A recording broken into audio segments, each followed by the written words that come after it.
I usually don't start out with a hot question, but I'm gonna ask you a hot question. Yeah, sure.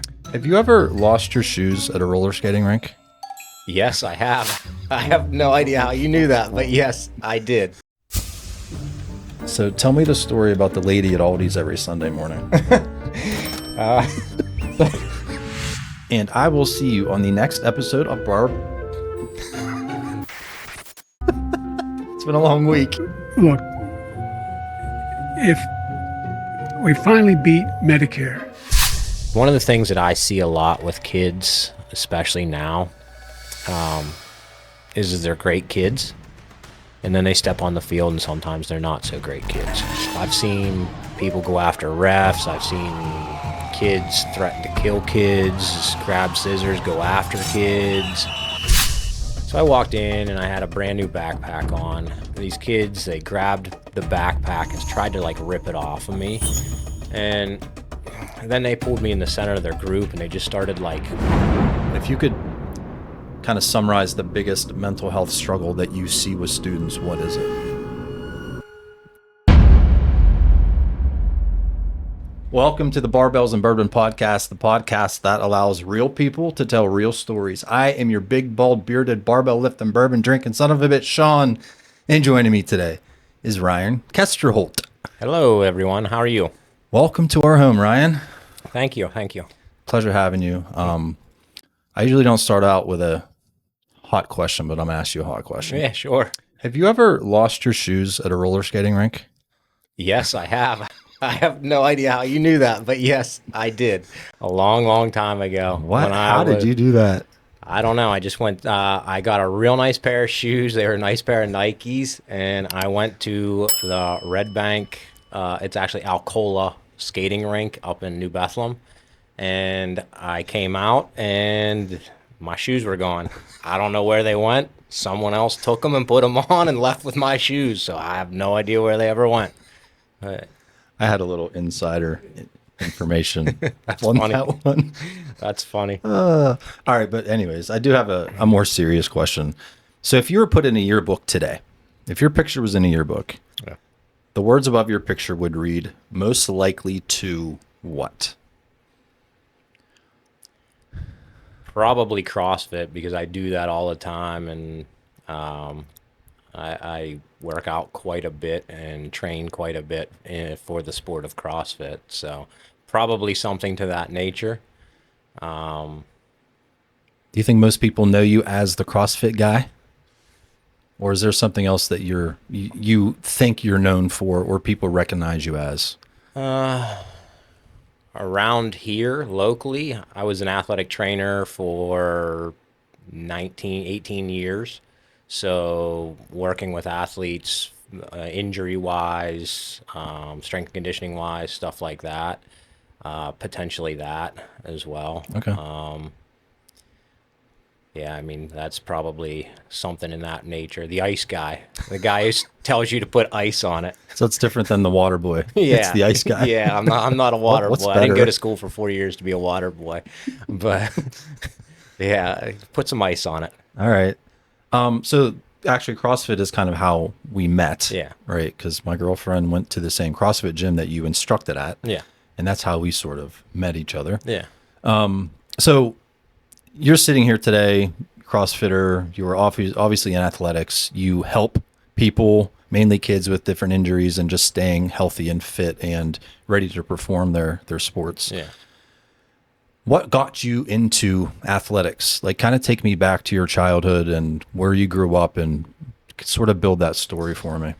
Yeah, so I grew up in Brookville, Pennsylvania. It's about an hour and a half northeast of here. It's between Clarion and Du Bois, a small little town. I think there's a total of 4 stoplights in the town, so it's not a big town. Grew up with a hardworking family. My dad was a welder. So, grew up there.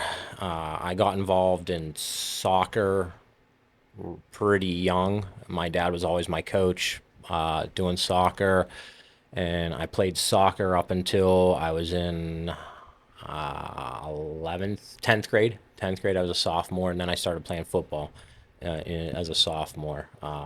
my school district didn't have like the midget stuff like they do now. They didn't have youth. It's my ninth grade year was actually the first year we had ninth grade football in my school district. But I didn't play partially because of just being undersized and worried about playing. And just having, you know, some of the people that I knew that played was concerning for me of doing that. Because of your size? Yeah, I mean, I was not a huge kid when I was young. I mean, I would say I hit puberty pretty early because I played basketball as well as a child quite a bit. And I was a big man in sixth and seventh grade, and eighth grade, I was a point guard. So Got it. I was tall for my age and growing facial hair relatively young, you know, sixth, seventh grade, shaving, stuff like that. And haven't really gotten any taller since then. Oh, jeez. Okay. So, but yeah, I mean, because of the size, I was tall, but I wasn't really that strong. You know, I worked out quite a bit. And that's the big thing that like kind of led me is, you know, growing up in that area, seeing my parents work hard and doing all that stuff, I wound up finding the weight room at a young age. My parents enrolled me because the YMCA was pretty much the only place that youth hung out there. My parents enrolled me in an exercise program there where they would teach you how to use the machine. Since I was there all day playing basketball, they're like, why don't you just utilize some of the other stuff there? So I wound up taking that exercise class, and that was when I was in sixth grade, so I'd have probably been 12 years old, probably. And I've been in a weight room ever since then. I've never left a weight room 4 or 5 days a week ever since then. You got addicted. Yeah, at a young age, I got addicted pretty early. I just enjoyed fitness, enjoyed being outside. A lot of my friends and I, we would spend 8-10 hours a day at Longview Park in Brookville. We'd play basketball all day. Yeah. We'd walk to Sheets for lunch. Sheets was right down the street, down on the hill. And then we'd grab lunch, walk back up, play more basketball. Then maybe walk to another park, play some baseball. You know, we just walk, and then we'd maybe go to the dam and go swimming a little bit at some point in time. Like So you're always outside doing something. Yeah, always outside doing stuff. That was before all the cell phone, computers, Video games. All that stuff. Like, it was before all that. And you know, you were lucky if you had video games then. I mean, Nintendo was coming out when I was a kid, but Atari was out, but not many people had it. Pong, you could play Pong on Atari there for a little while. What year were you born? I was born in 82. Okay, so you're 3 years younger than me. In essentially the same age when it comes to like technology, right? Yeah. I do remember like there was a friend down the street from me who had an Atari. Yeah. The 7800, I think it was, Yeah. or the 7600. And at the time that was no one had that. Yeah. So I would always go down there and play that, and we thought we were like really big deals back then. But I want to circle back to soccer. You started playing soccer. That was your first sport. Yeah. Do you, I don't want to say regret, but do you sort of wish that you would have stuck with soccer because maybe your size was a better fit for you in that sport? No. No, because again, the area that I grew up in, soccer wasn't big. It wasn't like what it was down here.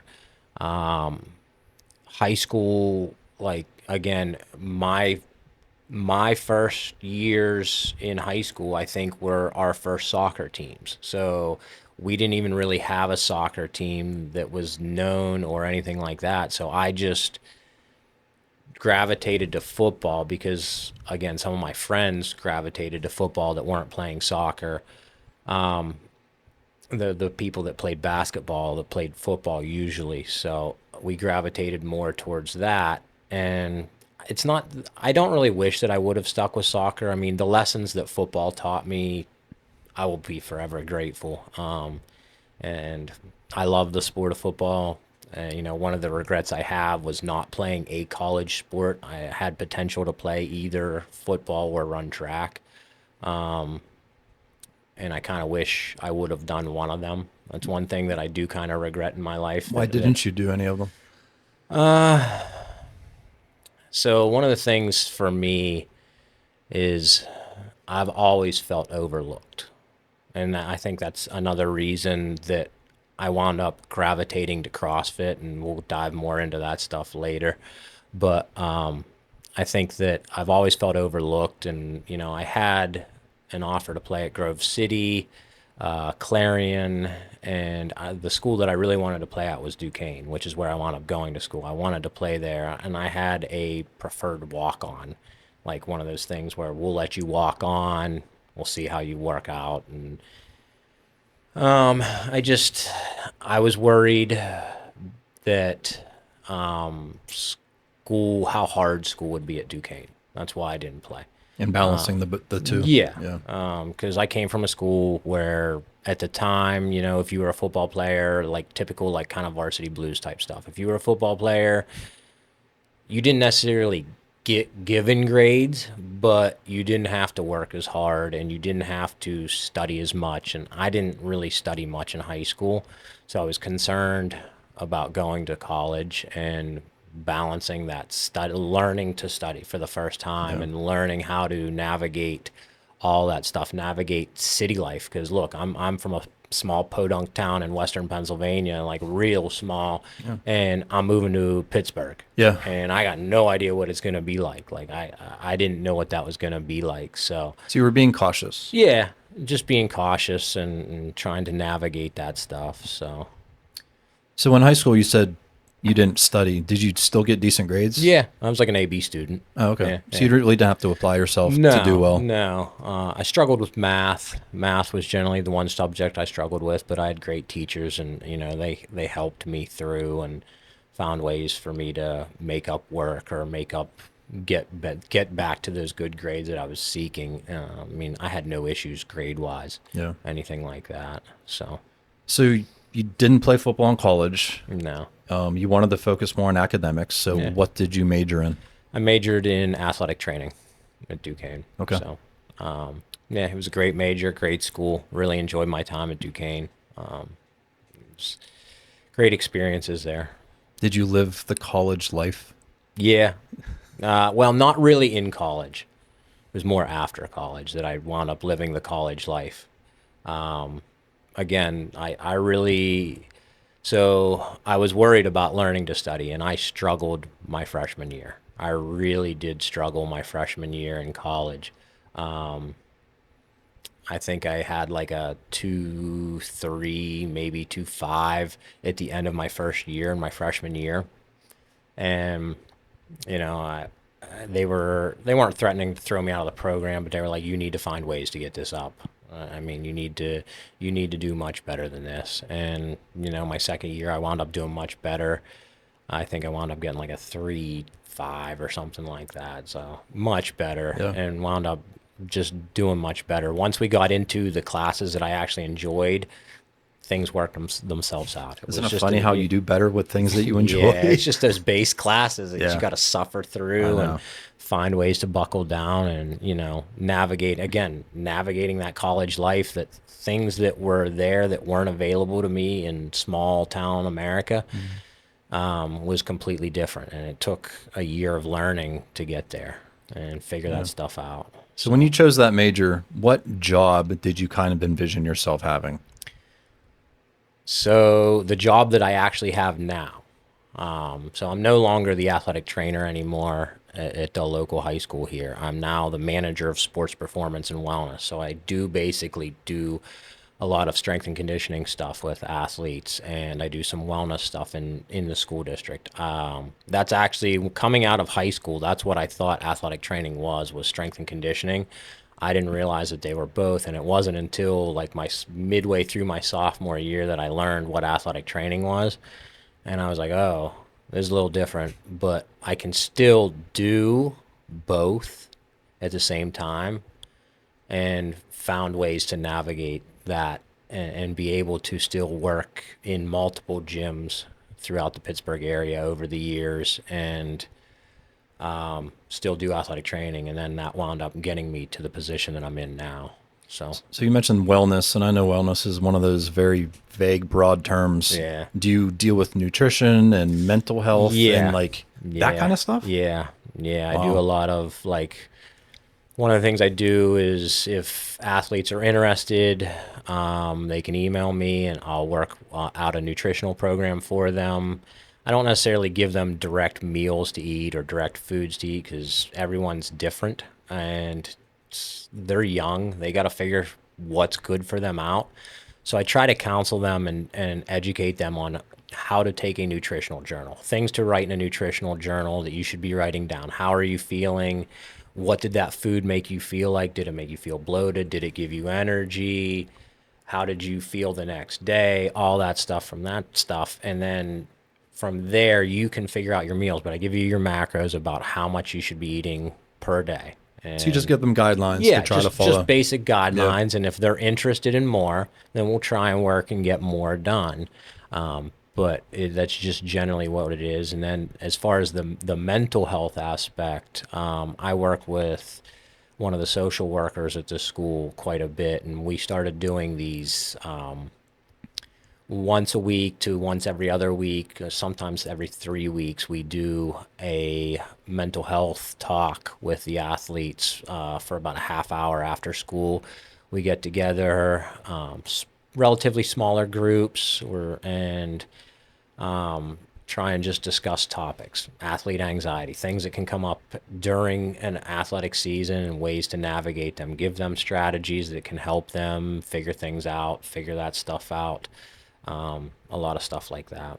So the students that come to you, do they have to come to you voluntarily, or can you actually reach out and? I can reach out, Okay.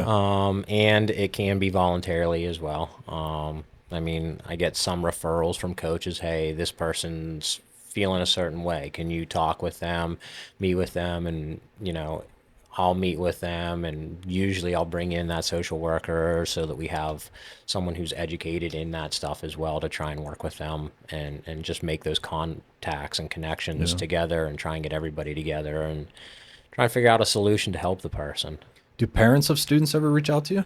I've had a few, yeah. Okay. Yeah, I've had a few reach out for nutritional programs, and they want to reach out about their son or daughter reaching their goals, and when you talk with them, sometimes they realize that it's going to be much more complicated than what they think it's going to be, or a much more commitment. And, you discuss that with them and try to navigate ways around that to figure things out and get kids to where they want to be. It doesn't always work out that way. But Yeah.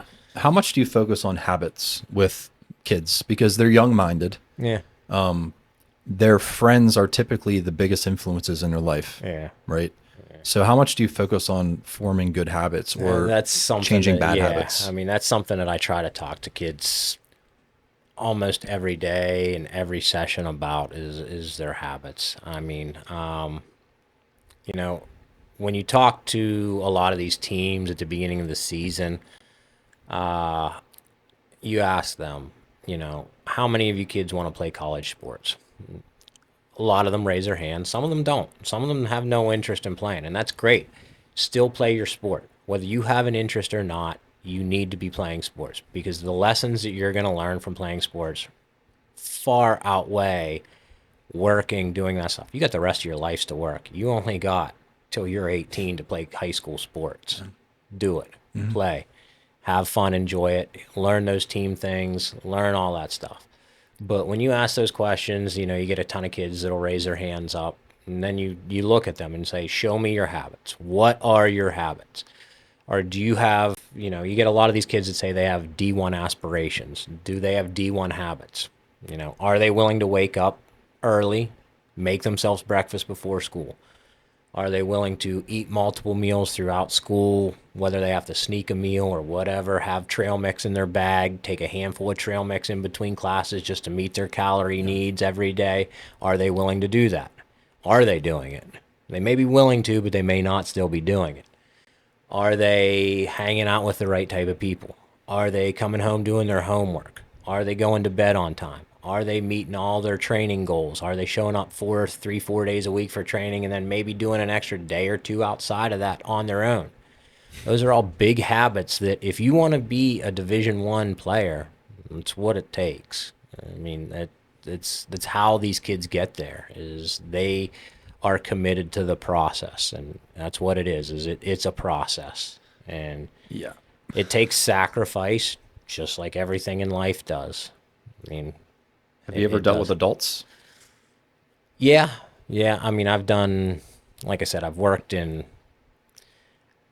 probably 6 to 7 different gyms throughout since I was 18 here in Pittsburgh, and done personal training with them, worked with them personal training wise, tried to help them out nutrition wise when it was above my bounds. And same thing we do with athletes. I mean, I send them off if it's something I don't feel comfortable handling, I'll send them off to a nutritionist. If it's something mentally I don't feel comfortable handling, we send them to a social worker, something like that. If it's something that we can just navigate ourselves, we work with that and try and navigate that. I mean, you have to have that team approach dealing with general population, athletes, anyone. It doesn't matter. Team approach is always important. Again, that's something that I learned from sports.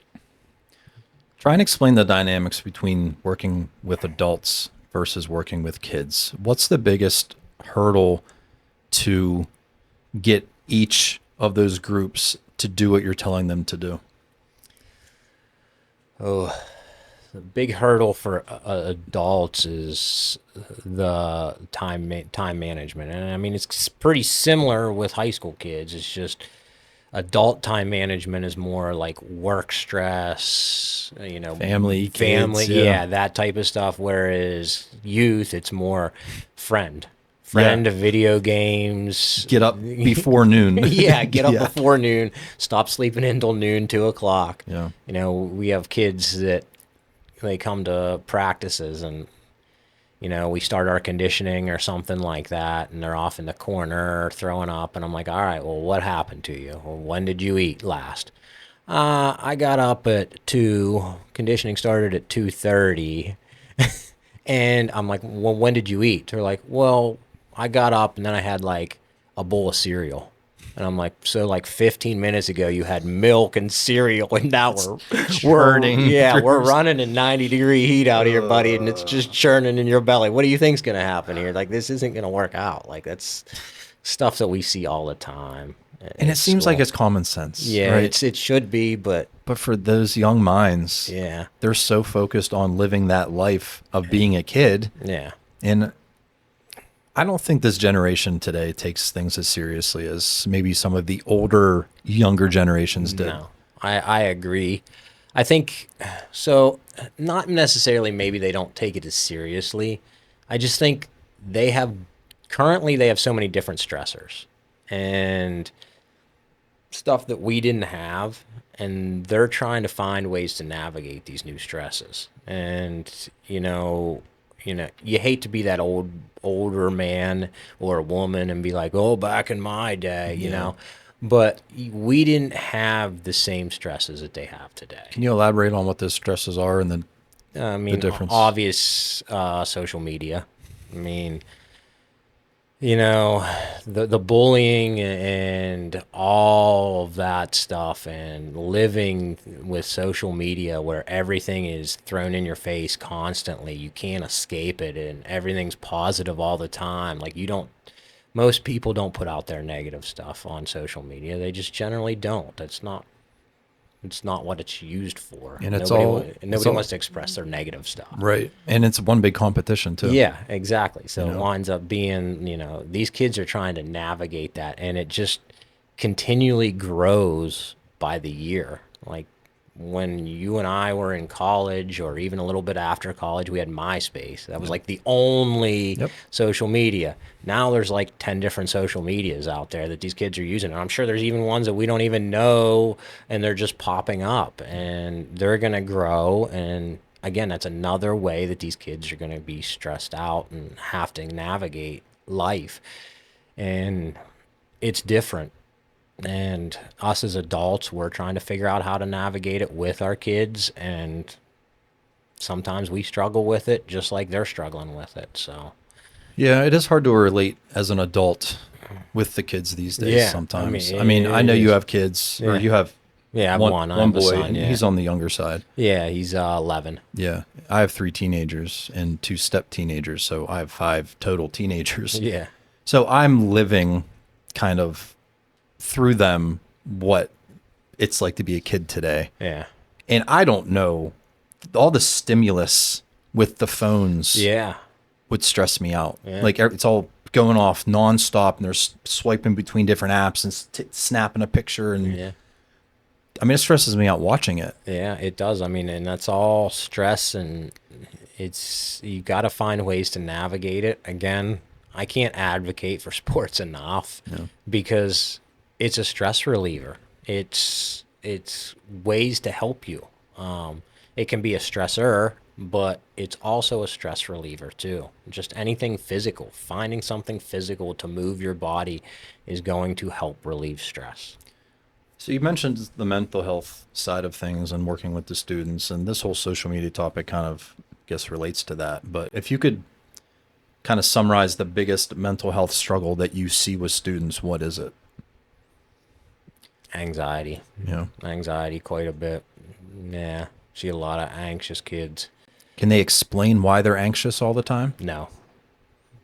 No, they cannot. Sometimes they can. Sometimes they know it. Yeah. And, up until I took this new job, I didn't realize how bad it was. Even being an athletic trainer and just being around athletes all the time, like, I didn't realize how bad it was. It's way worse than I ever thought it was, and it's concerning.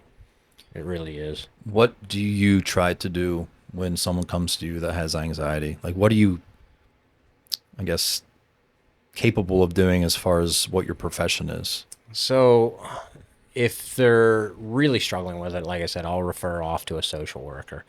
If it's just something that is very minimal, then we'll try and find ways to refocus them, find ways to focus on their goals and what's creating the anxiety and how to navigate those situations. And, one of the big things that we say constantly is control your controllables.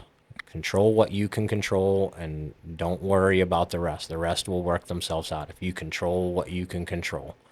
That's one of the big things that we really go over. Something that recently I learned is the OODA Loop. So it's the way they teach a lot of military people. The OODA Loop is how we decide to do something. So we observe first, and then we think about what we've observed, and then we decide on what we're going to do, and then action comes from that. And if you can teach yourself by facing hard things in life or facing situations or even something that's makes you slightly uncomfortable, if you face that and do that, you then learn how to close that OODA loop faster. So you understand how to decide and make that loop close much faster. And facing those hard things then become easier because you now can decide what action to do much quicker. So recognizing that you have to face that fear is one thing. Yes. But getting them to do it is an entirely different story. It is, yes. One of the real easy things that I try to get kids to do, because it also has some health benefits, is either a cold tub or cold shower. It's only 2 to 3 minutes a day, but that's something that most people, it creates fear. Yeah. And it's a struggle. And if you wind up doing that, then you learn to close an OODA loop a little bit quicker. You learn to get over your fears. That's something that can just help people overall. Is if it's not that bad. It'll take 10 to 15, maybe 30 seconds at most. You're going to hyperventilate. Then you'll be all right. You'll learn to control your breathing, and you begin to look inward and focus inward and control everything, and then you begin to relax. And then all of a sudden your 3 minutes is up and you're fine. You're good to go. That's so interesting because when I open my pool for the season, the water's probably 60 degrees. Yeah. and it takes me 5 minutes to jump in the first time. Yeah, But yeah. it's frightening Yeah. because Yeah. it's uncomfortable. Yes, it creates that discomfort, and it teaches you how to get through uncomfortable ways. But it also has health benefits as well. It helps with inflammation. For males, it can help raise your testosterone. For me, it helps me sleep. I get very hot when I sleep. So again, it's going to help me overall because I'm going to recover better because I sleep better. So it has health benefits, and it can also make you a little bit mentally tougher. Back to anxiety. So you're trying to help these kids with anxiety. Have you ever been through a time in your life where you were in a situation that kind of helps you put yourself in their shoes? Yeah. So in my high school, it was 7 through 12. And so the first day of 7th grade, you walk in and there's this big hallway. Everybody stands around until the bell rings, and then you go to your homeroom. So I walked in and I had a brand new backpack on, brand new nice Oakley backpack that my parents had bought me. And these kids, they grabbed the backpack and tried to like rip it off of me. And they kept like pulling me around with it and stuff. And they're like, why aren't you letting go of your backpack? What are you, a nerd? What are you doing? What's in your backpack, you know?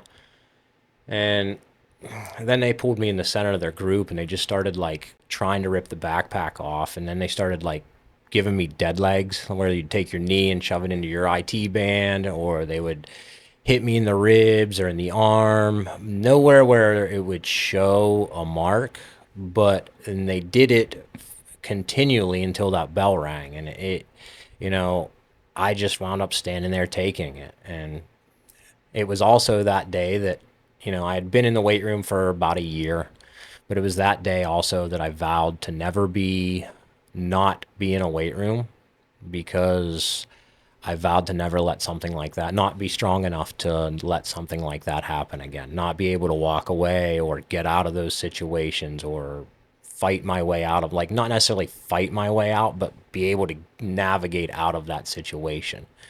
And that was, something that really changed.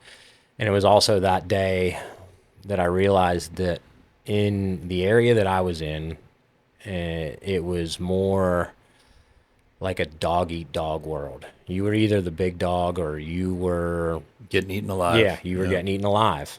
And, it wound up changing me, that where I wound up being probably considered a bully throughout my high school career, just because of a situation like that and that group of kids that did that, because they were a grade or two above me.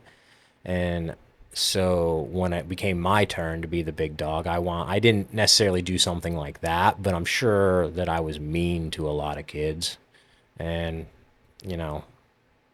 I've never apologized to any of them, but today I'll publicly apologize to all of you, because, I didn't want to be that way, or I don't want to be that way, and I never would want to be that way to anyone. It's just not how I want to be with people. Yeah. Hurt people.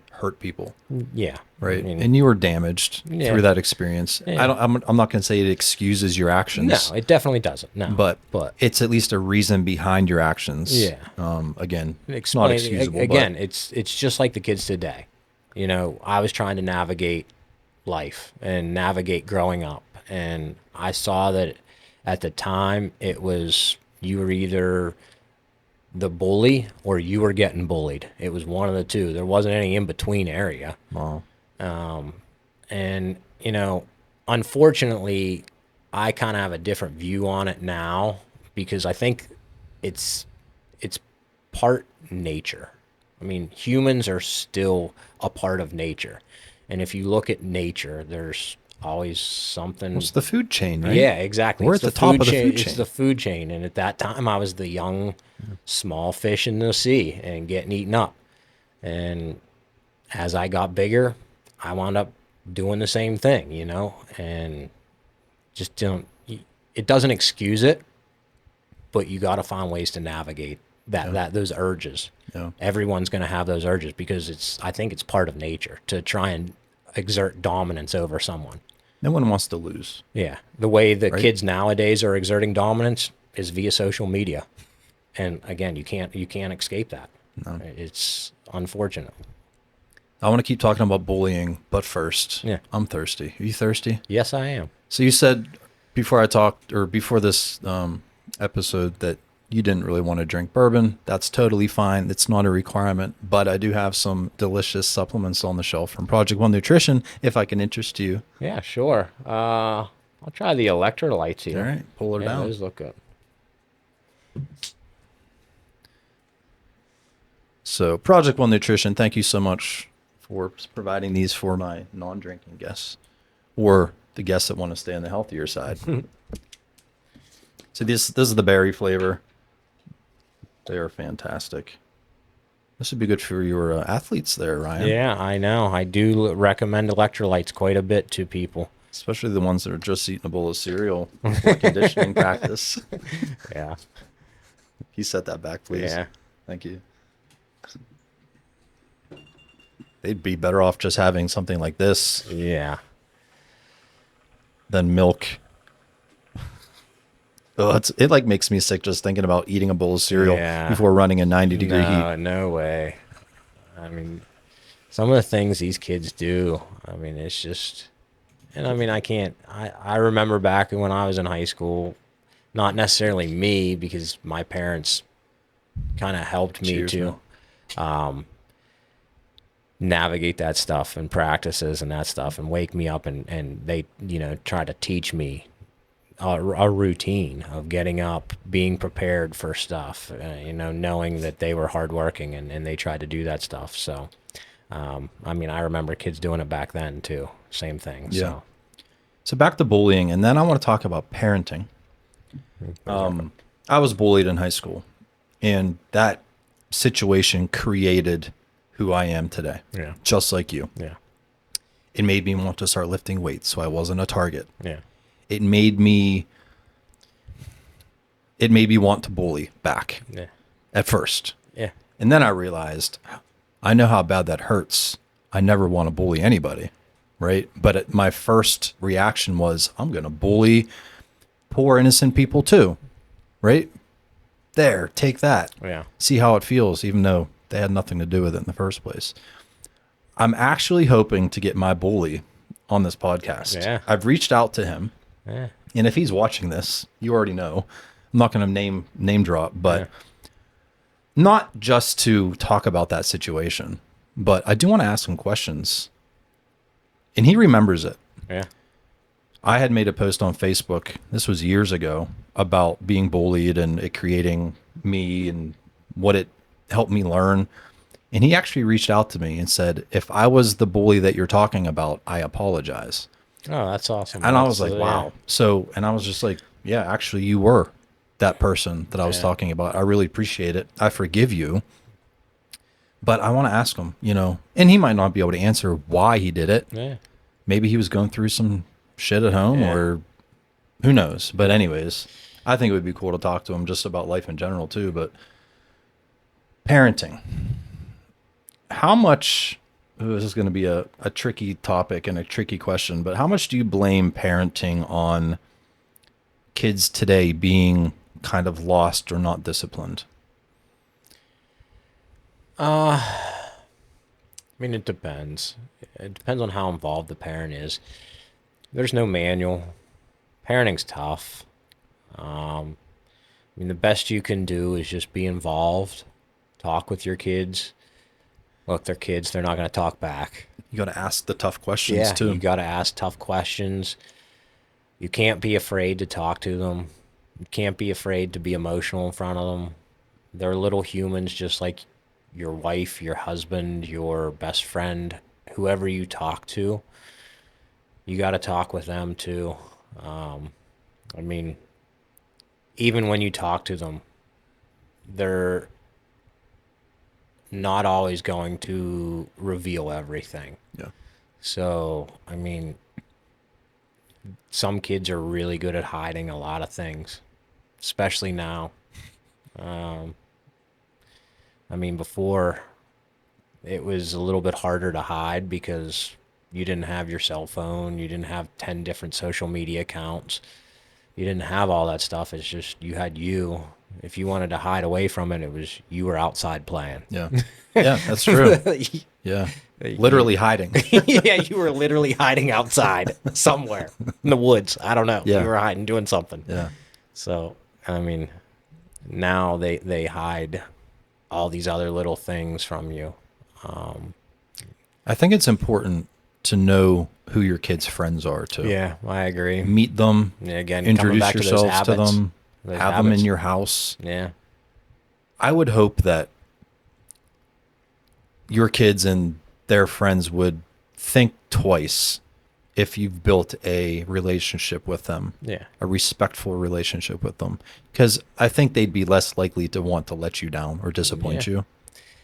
You know, there's in parenting, I think there's a fine line, and something I see even in schools, like too many people want to have an authoritative approach to kids.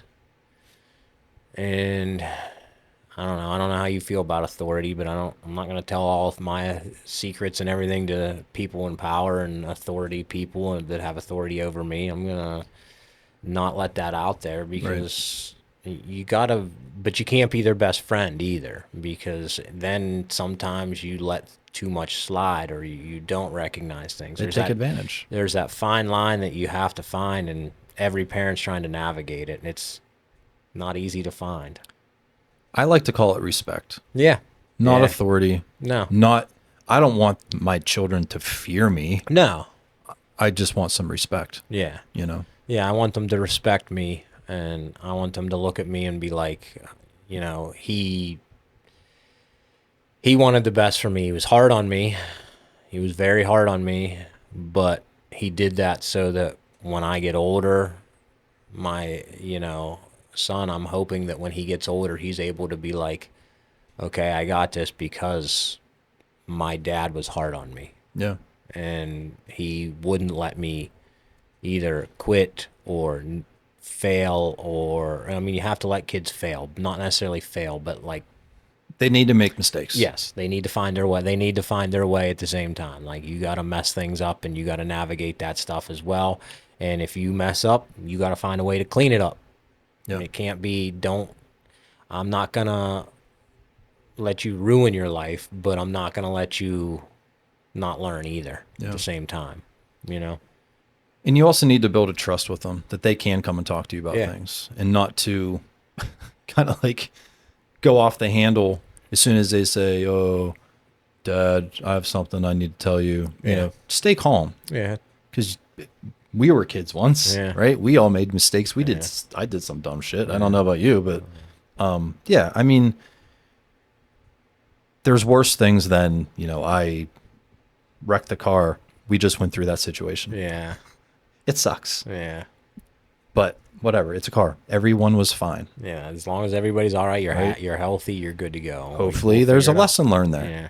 You know, hopefully you're paying more attention next time or going slower or whatever caused it, right? Mm-hmm. I'll tell you one thing, I struggle with staying calm. I struggle with staying calm with my kid. Really? I mean, yeah, I struggle.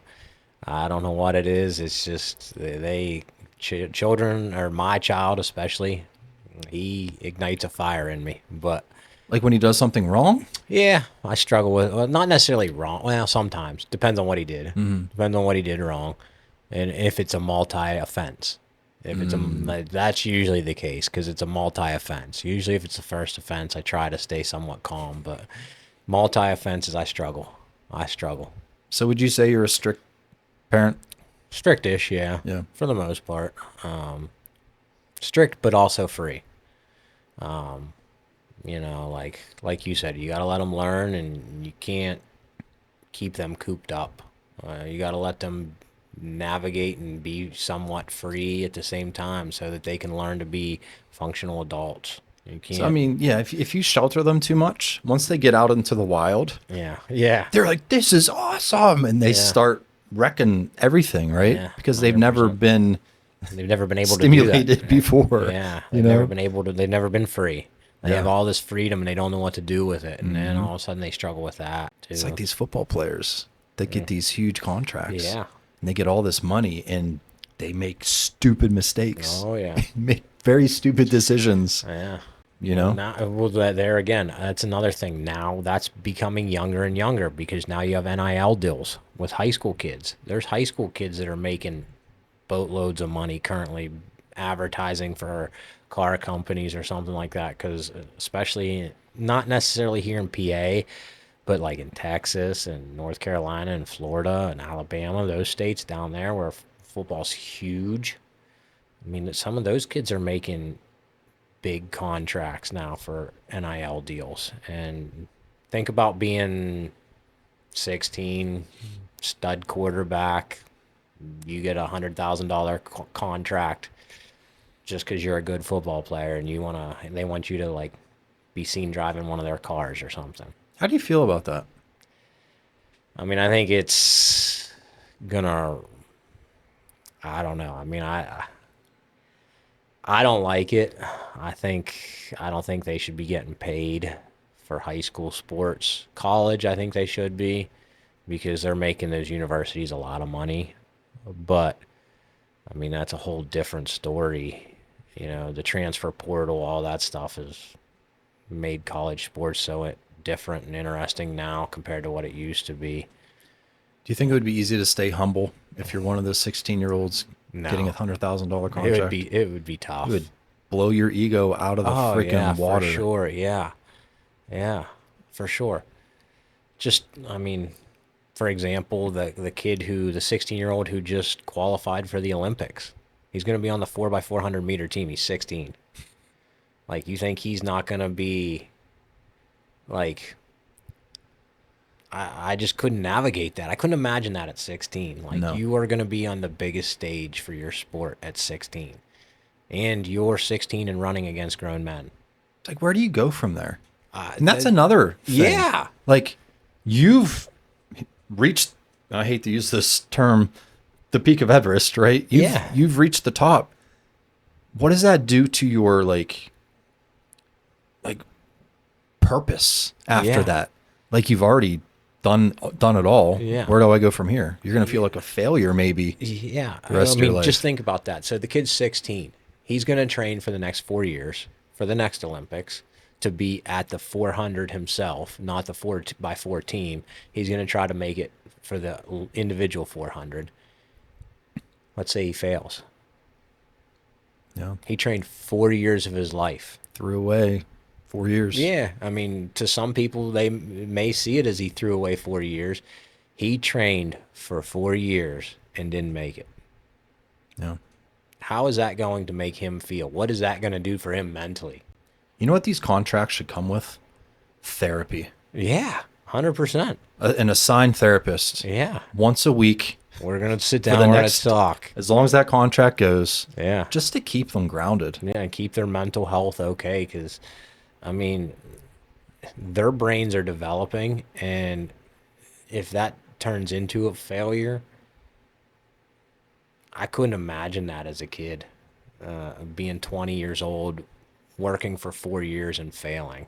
I mean, you know, something that I've always seen success from is my work. You know, that's something that I do pride myself on is work.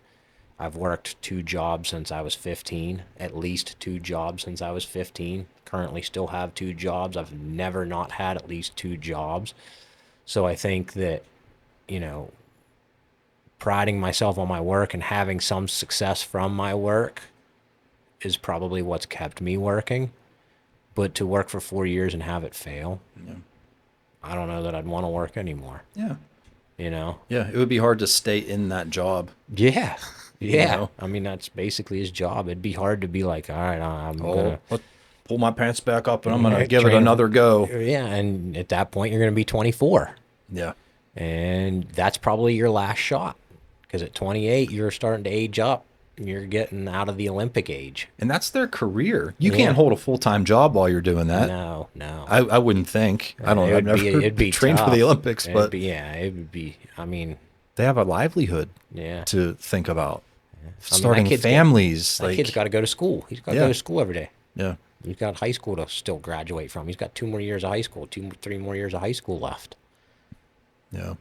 Yeah. So, as part of your job, what do you think, if I had to ask you to define your biggest success story in your career, can you kind of pinpoint what it might be or just generally what it could be? So the big thing that I really want to work with kids, and this is something that I didn't learn myself until I was 40. I was turning 40, technically having my midlife crisis or whatever you want to say. I still was working out a ton, and I wound up getting into a transformation challenge. And I looked myself in the mirror that day and I said, if you're going to do this, you're going to put everything you have into it for the 8, 10 weeks or 8, 9 weeks or whatever it was, and try to do your best. And again, I worked hard through that and I thought I had success. But during that time, one of the things that I learned myself is I wound up defining myself, and that's one of the big things that I try to teach the kids, is to create a definition of who you are. Because if you don't define yourself, someone else will. Yeah. And so with that mental health talks that we do, that's one of the talks that we do, is we sit down and we start going through some of the steps of characteristics that you feel that are your core values, finding out what your core values are. And then from there, we try and get a handwritten definition of the kids, so that we can, if the kid is interested, they can hang them in their locker. That way, every time that they go to step out on the field, they know who they are. Because one of the things that I see a lot with kids, especially now, is they're great kids, and then they step on the field, and sometimes they're not so great kids. Whether it's the adversity, the anxiety, anything like that happens, but they act out. And, one of the goals is obviously with some of the kids is recruiting, that type of stuff. Recruiters don't want to see that stuff. Parents don't want to see that stuff. Schools don't want that stuff happening. You mean just on the field antics? Yeah, just on the field antics, whether it be a fight or unnecessary roughness or playing dirty. Going after a ref. I've seen people go after refs. I've seen kids threaten to kill kids, grab scissors, go after kids. I've seen fights on the field. The AAU basketball, you see fights with parents and the refs. You see parents come out of the stands and go after refs, stuff like that. Like, if you are who you are, you're not going to do that. You got to navigate and learn and be solid in that definition of who you are. Know your core values. Live out your core values. And that's what I try to teach the kids. And I think that that's one of the biggest things that we're really trying to grow is defining kids and giving them a definition of who they are. The other thing that having a definition of who they are is if you've defined yourself, you're going to be more confident. If someone is bullying you or making fun of you, it's okay. Yeah. I know who I am. You obviously don't know who you are. You're trying to figure it out. So that's something that I think is my big success, and something that we're really trying to work on and grow and get kids to understand how important it is to have a definition of themselves and live out that definition, live out their core values. So you said during that transformation challenge, you were able to define who you were. Yeah. So give me 5 words that define who you are. Family is one of my core values. I believe in truthfulness. I believe in fitness, obviously. I believe in trying to serve my family. I believe in God and faith in God. Believe in that He will guide me as much as He can, and I just believe in letting things in His hands, and it's pretty much out of our hands. Just try to do what you can and decide the best with the factors that you have. Do you ever think about what your legacy is when you're not here anymore, and how you impacted others and how you're going to be remembered? No, not really. Is that important to you? Not really. I mean, my goal is just to help people. Yeah. I mean, one thing that I've learned throughout my life is that you can take something away from everyone, whether it's positive or negative. You still got to take things away, and I hope kids that learn something from me. And I'm sure kids see it a lot as word vomit. I'm just spilling out a bunch of word vomit all the time, and it's in one ear and out the other. But if they take one thing away from me, I hope that that they're able to. Yeah. I hope that they're able to take one thing away that I talk about, and try and, because I talk about a lot of stuff whenever I'm at the schools with these kids, and Oh, try I'm and sure. teach them, Yeah. help them navigate things. So when you're not helping your students and the athletes, what do you like to do in your spare time? Well, mainly CrossFit, and spend time with my wife and son, and ride motorcycles. I have a Harley, so sometimes Jackson and I will go on rides. Yeah, I mean, love spending time with my family, just doing stuff with them, just whatever they want. Lately, Jackson's got into fishing, so I've been going fishing a lot. I'm a terrible fisherman, but What makes a good one? I don't know. I think but- it's all about location. Yeah, I don't know. I'm not good at it. I can tell you that. That's I get funny. frustrated and lose lures all the time, and I'm like, why am I spending all this money on these lures when I'm going to cast one time and it's going to be sitting in that water out there? That's a sport of patience for Yeah, sure. it definitely is. Did you ever golf before? No, I've never golfed. That's Never- a sport of patience. Yeah. Don't know. Just me knowing what I know Yeah. about you now. Don't start golfing. Don't start. Yeah, You will I've hate never it. had an interest in golfing. If it's nice, I'd rather be on my motorcycle Yeah. or spending time with my family, and that's why I just never got into golf. Always was into riding my motorcycle through the age where you'd get into golf, and just never got into I it. wonder if I've ever seen you around. Probably, yeah. What does your bike look like? It's a black Softail. Has most of it's pretty much custom. Has some small ape hangers on it. Yeah, Do you wear a helmet? I do. Yeah, boy. yeah. I wear a Simpson Outlaw helmet. Okay. So does Jackson. He wears a Simpson Outlaw helmet. One of the better helmets that you can buy. So, yeah, full face. I always wear a full face helmet now. So, I don't want to put you on the spot there, No, but yeah, I I definitely think, wear a I helmet. mean, I'm sorry. If you ride a motorcycle and you don't wear a helmet, yeah, I think you're an idiot. That's just me. I think you're asking for trouble, and it's not that you're not capable of riding a motorcycle. It's all of the other idiots that are yeah, around you definitely. that aren't paying attention Oh, because yeah. they're doing this Yeah. while they're driving. Yeah. Yeah, I agree.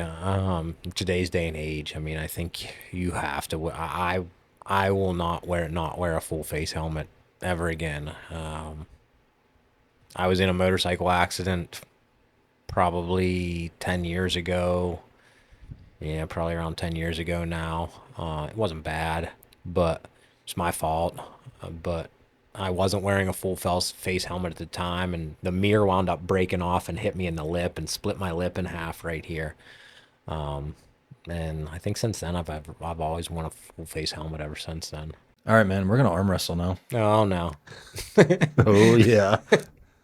So I've lost once. You're not gonna lose to me, that's for sure. I don't know. My ego has been completely destroyed from that loss. No, I'm just kidding. Zach, you deserve that win. I don't know how you did it, but your technique, no, you're strong too. But wait till you see. I mean, I'll card that one too. Watch me lose an arm wrestling. It'll be fun. All right, step on up. So I'm going to ask you a question, as I always do, while we're doing this. And I'm going to let you just start whenever you're ready. Go ahead. So tell me the story about the lady at Aldi's every Sunday morning. Uh, All right, let's get So there's some lady at Aldi's that I don't know. She comes in, and so there's etiquette at the grocery store. Don't start unloading your cart until the person in front of you has all of their stuff on the cart, on the belt. Because what happens when you don't do that? You wind up having to move your stuff back. This lady, this one time, she comes in. I was not even a quarter of the way done with my cart, putting all my groceries up on there, and she starts unloading. She had to move her stuff back 6 times, and she kept looking at me like it's my fault that I didn't have all my stuff out of my cart. I was like, lady, settle down. I said, if you wouldn't have started in the beginning, you wouldn't have to do this. And she got really frustrated. It was not fun, but that just frustrates me. If you're out there, stop unloading your cart until his cart's... Just wait. Just wait your turn. Be patient. No one's patient anymore, Ryan. No, they're not. Nobody. But slow down. Enjoy it. Go find another bag of blueberries or something. You heard it here. Wise words. Before we close out, Ryan, do you have any questions for me? Is there anything that you want to ask me? Is there anything that you want to get off your chest that you didn't get the opportunity to talk about? No, not really. I mean, it's been fun. I hope somebody can take something away from this, whether it be, you're able to work or core values, especially like take time to define yourself. I think that was one of the biggest things for me. It was defining who I was and finding my core values and trying to live out my core values. I think that was one of the biggest things that changed me, and it's unfortunate that it took me 40 years to do that and find that path. I don't think that don't feel bad for anyone that if you haven't found your path, that's okay. It takes time for some people, whether it's you're 40, whether you're 30, whether you're 20, whether you're 50, 60, it doesn't matter. Just take time, sit down, define who you are. It's never too late to improve, Ryan. No, yeah, I agree. Ever. I mean, I'm sure people look at my Instagram name, Better Fit Dad, and think that I'm claiming to be better than people. That's not what better means to me.